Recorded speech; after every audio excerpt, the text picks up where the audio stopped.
Hello, good day to you. My name is Ronald Reside, and I'm the owner and managing director of Techline Inc. And I'm based here in Manila.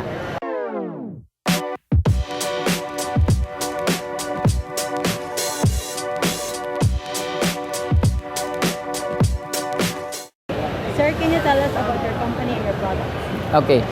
Hello, my company is called Techline Inc.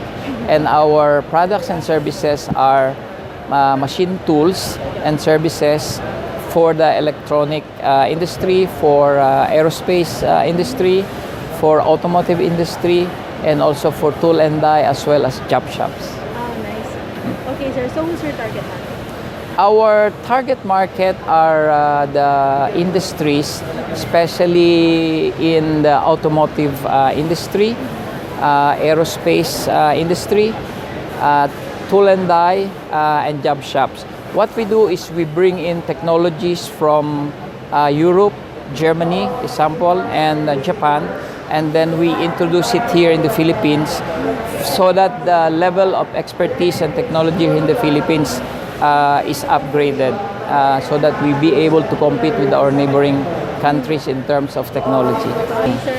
Do you have any business plan for next year? Okay, my business plan for next year is probably add some technologies from China, because lately I have noticed that the China technology is also maturing in some industry. Not all, but I have observed that there may be an opportunity to introduce China machines here in the Philippines.